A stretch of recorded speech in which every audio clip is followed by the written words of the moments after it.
नमस्कार साथियों, smart study with NR sir में आपका हार्दिक स्वागत है। अगर आपने चैनल को सब्सक्राइब नहीं किया तो चैनल को सब्सक्राइब जरूर करें। आज आपके सामने अपने हिंदी की टेस्ट सीरीज का पार्ट दूसरा है। बहुत बेहतरीन है, पूरे सिलेबस के आधार पे आप इनको जरूर देखिएगा। पहला प्रश्न कह रहा है, निम्न में से कौन सा शब्द बहुवचन नहीं है। तो इसमें पूछ रहा है, पहला प्रश्न का बहुवचन नहीं है। कृष्ण, हस्ताक्षर, जनता, बाल। इसमें ये जो जनता वर्ड है ये बहुवचन नहीं है। बाकी दर्शन भी बहुवचन है, हस्ताक्षर भी बहुवचन है, बाल भी बहुवचन है। इसके अलावा होश, ये भी बहुवचन में, हमेशा बहुवचन में प्रयुक्त होता है। समाचार, ये भी हमेशा बहुवचन में प्रयुक्त होता है। इसके अलावा नियम, ये भी हमेशा बहुवचन में प्रयुक्त होता है। ये सारे शब्द है जो बहुवचन में प्रयुक्त होते हैं। जनता शब्द इसका राइट ऑप्शन होगा। नेक्स्ट, सेकंड प्रश्न है, प्रियतमा शब्द का स्त्रीलिंग रूप होगा। मतलब स्त्रीलिंग रूप पूछा है प्रियतमा का। प्यारी, प्रेमिका, प्रियतमा, प्रिया।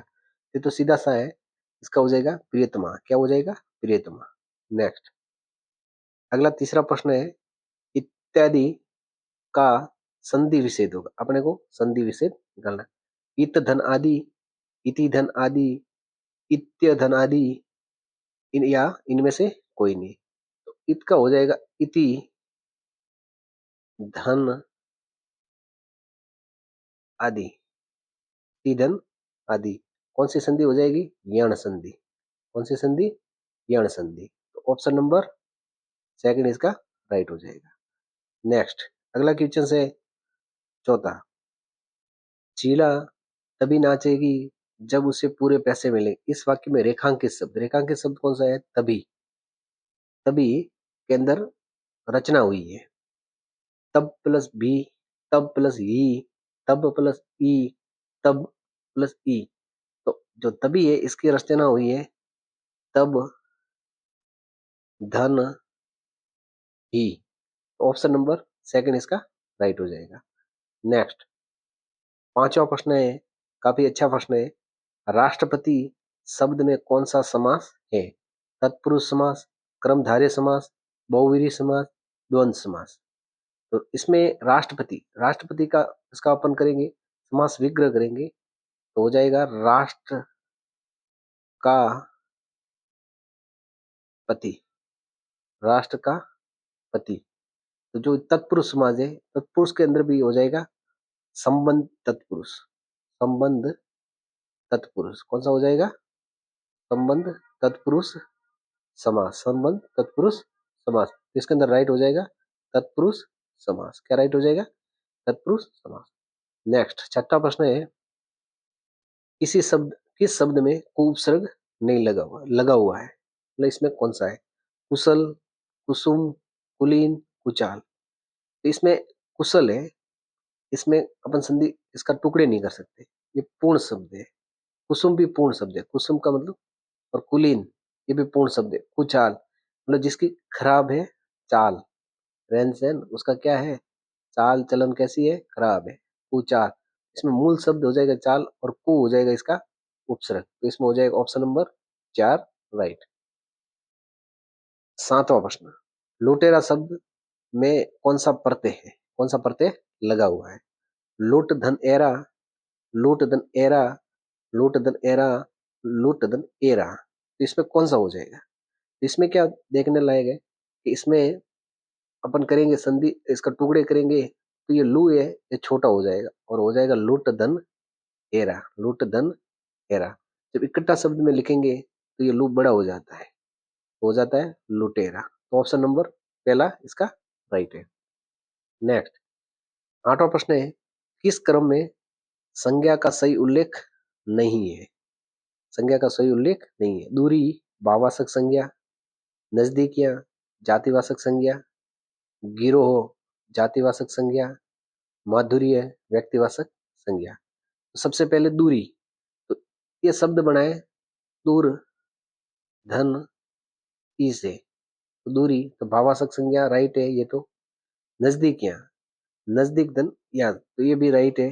गिरोह, गिरोह मतलब लोगों का जो समूह होते हैं उसे गिरोह कहते हैं, तो ये गिरोह भी जातिवाचक से। माधुर्य माधुर्य व्यक्तिवाचक न होकर ये कौन सी होनी चाहिए थी? भाववाचक। क्या होती? भाववाचक।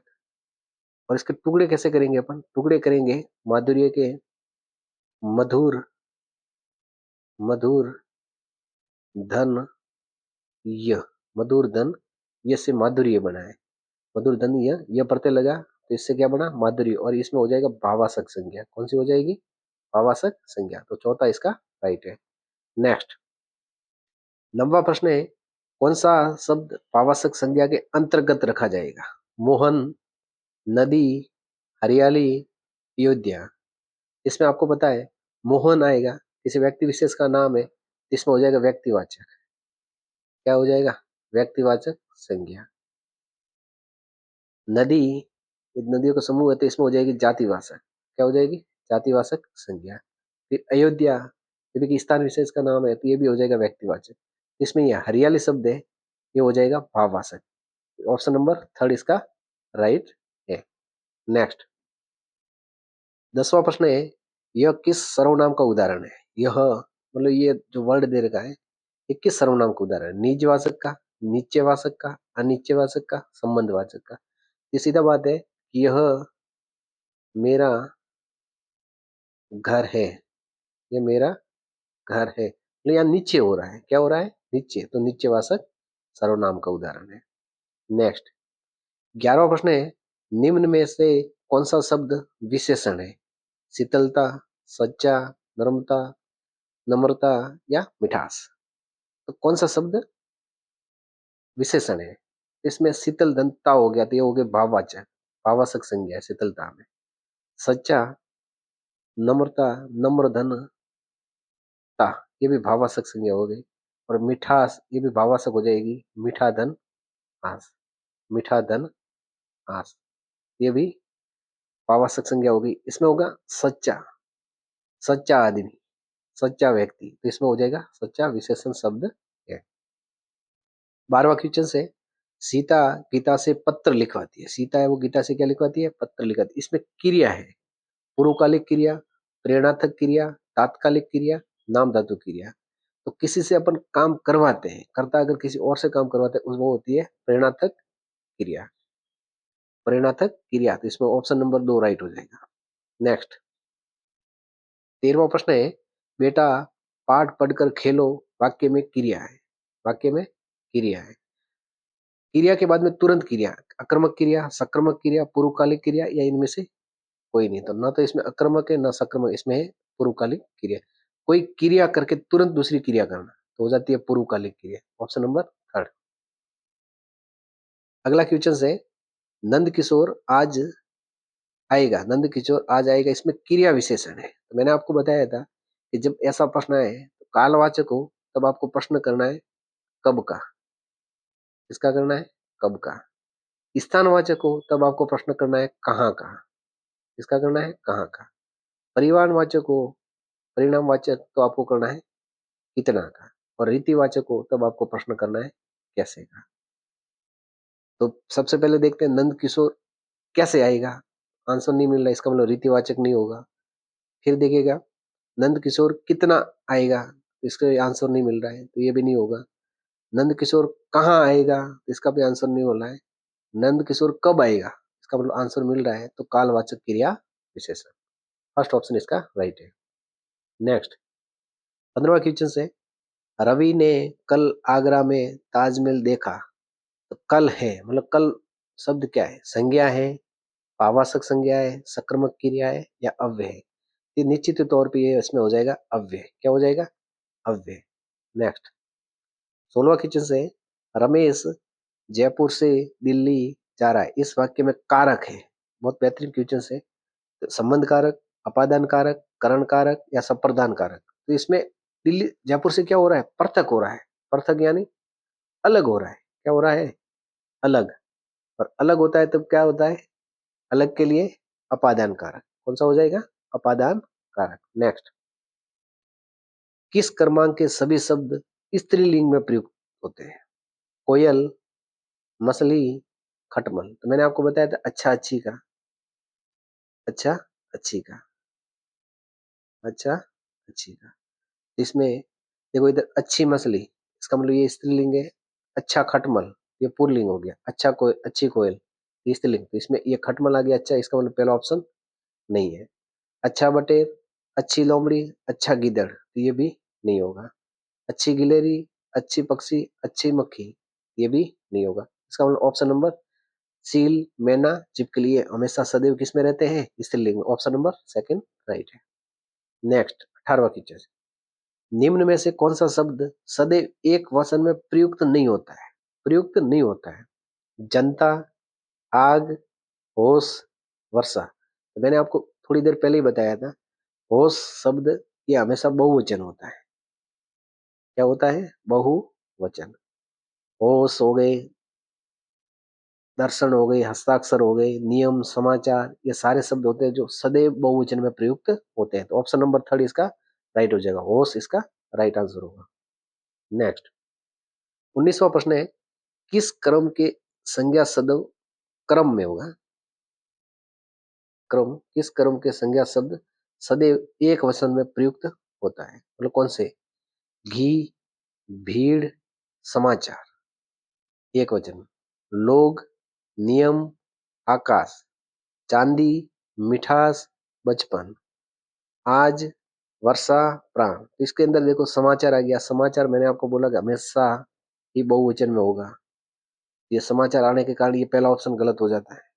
दूसरा देखो इसके अंदर नियम आ गया, नियम हमेशा बहुवचन होता है, ये भी नहीं होगा। इसके अंदर देखो प्राण आ गया, प्राण भी हमेशा बहुवचन होता है, तो पहला नहीं होगा, चौथा नहीं होगा, दूसरा नहीं होगा। तो ऑप्शन नंबर थर्ड, चांदी, मिठास, बचपन, ये हमेशा ही एक वचन में प्रयुक्त होते हैं। नेक्स्ट, वाच्य कितने प्रकार के होते हैं? वाच्य कितने प्रकार के होते हैं? एक, दो, तीन, चार। वाच्य होते हैं वो तीन प्रकार के होते हैं। कृतवाच्य, कर्मवाच्य, कर्मवाच्य, और लास्ट होगा भाववाच्य। वाच्य तीन प्रकार के होते हैं, कृतवाच्य, क्रमवाच्य और भाववाच्य। नेक्स्ट, अब 10 क्वेश्चन है जो कि टीचिंग मेथड से है। बहुत शानदार टेस्ट है, एक बार जरूर देखिएगा। अगला क्वेश्चन, श्रुति लेख विधि का उद्देश्य नहीं है। जो श्रुति लेख विधि होती है उसका उद्देश्य नहीं है। लेखन गति का विकास, वचन, ये होगा वाचन, गलती से मिस प्रिंटिंग हुई है, माफी चाहते हैं, वाचन होगा। वाचन गति का विकास, एकाग्रता का विकास, शुद्ध व स्पष्ट लेखन का विकास। तो आपको ही पता है लेखन गति, श्रुति लेखन से लेखन गति का विकास भी होगा, शुद्ध व स्पष्ट लेखन का भी विकास होगा, एकाग्र होकर अपन सुन के उसको लिखेंगे तो इसका भी विकास होगा। लेकिन वाचन गति का विकास इसमें कोई लेना देना नहीं है, तो इसका ऑप्शन नंबर सेकंड राइट होगा। नेक्स्ट, किस विधि में छात्र विशेष से सामान्य की ओर, विशेष से सामान्य की ओर अग्रसर होते हैं? व्याख्यान विधि में, स्रोत विधि में, आगमन विधि में, निगमन विधि में। इसका सीधा सा आंसर है आगमन विधि। निगमन विधि में क्या होता है? सामान्य से विशिष्ट की ओर होते हैं, सामान्य से विशिष्ट की ओर। सामान्य से विशिष्ट की ओर होंगे तो किसके होंगे? निगमन विधि में। लेकिन विशिष्ट से सामान्य की ओर होते हैं तो वो होता है आगमन। ऑप्शन नंबर थर्ड राइट है। नेक्स्ट, नाटक शिक्षण की प्रमुख विधि है। नाटक शिक्षण की प्रमुख विधि कक्षा अभिनय विधि, रंगमंच प्रणाली, व्याख्या प्रणाली, इनमें से कोई नहीं। तो ये तो सीधा सा आंसर है कक्षा अभिनय विधि। नेक्स्ट 24वां प्रश्न है, हिंदी भाषा शिक्षण का एक प्रमुख उद्देश्य है, एक प्रमुख उद्देश्य है भाषा का ज्ञान देना, प्रश्न पूछने, अपनी प्रश्न पूछने व अपनी बात कहने का अवसर देना, मौन पठन का उपरांत शब्दार्थ करवाना, व्यवहारिक नियम कंठस्थ कराना, व्याकरणिक नियम कंठस्थ करवाना। इसमें सीधी सी बात है कि प्रश्न पूछने व अपनी बात कहने का अवसर देना ये मुख्य उद्देश्य होता है। तो ऑप्शन नंबर सेकंड इसका राइट होगा। अगला क्वेश्चन, किस विद्या के शिक्षण के समय आप मौन पाठन को महत्व देंगे? कविता, एकांकी, निबंध या उपयुक्त सभी? कविता होती है उसको हमेशा लय ताल के साथ में गाया जाता है और गीत की तरह, तो इसका मतलब ये नहीं होगा, तो उपयुक्त सभी भी नहीं होगा। एकांकी, इसमें पात्र होते हैं, ये भी नहीं होगा, तो इसमें होगा निबंध। निबंध होता है उसको हमेशा मौन पठन को महत्व देंगे। नेक्स्ट 26वां प्रश्न है, बच्चा स्वाभाविक रूप से अपने घर और समाज के वातावरण से अर्जित करता है व्याकरण, भाषा, वाक्य, शब्द। इसमें होगा भाषा। बच्चा होता है जो अपनी घर और समाज के वातावरण से मातृभाषा, जो घर में बोली जाती है, उसको सीख के आता है। इसका मतलब इसके में हो जाएगा ऑप्शन नंबर सेकंड, भाषा।